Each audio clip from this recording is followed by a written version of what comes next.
శివుడు దయార్ద్రుడు భక్తులను ఎల్లప్పుడూ కాపాడేవాడు.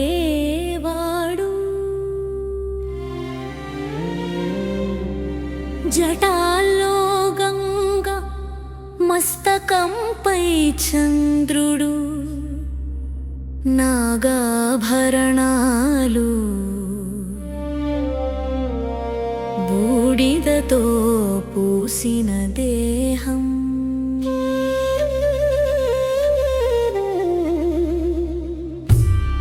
పులి చర్మం ధరించి శివరూపం అనిర్వచనీయం.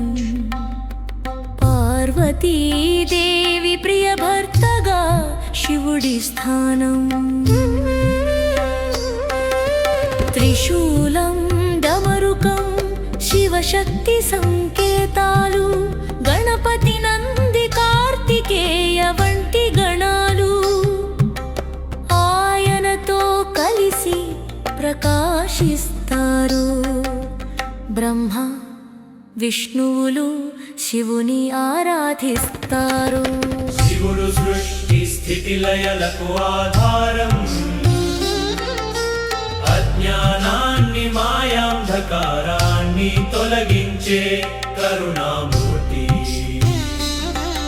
జగజ్జననీ దేవి పార్వతిని రక్షించి ప్రపంచాన్ని పాలిస్తాడు.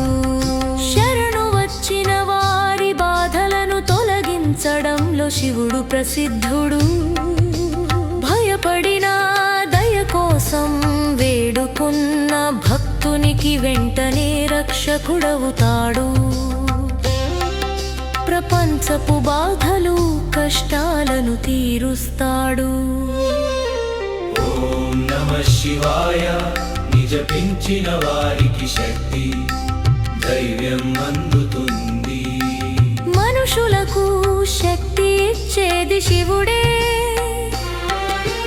మరెవరూ రక్షించలేరు.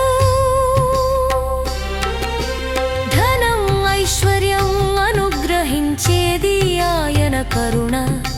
శివుడు మనసులో నివసించాలని భక్తుడు కోరుకుంటాడు. శివ సంకల్పమే జరిగే దైవ నియమం. నంది వాహనం త్రిశూలం చంద్రుడితో శివుని దివ్య సౌందర్యం. భక్తుల కోసం హలాహలం విషం పానం చేసిన త్యాగరూపుడు. అసురులను కొట్టి ధర్మాన్ని కాపాడతాడు. బాధలను తొలగించి సుఖాలను ఇస్తాడు. శివునిని ధ్యానం చేసిన వారికి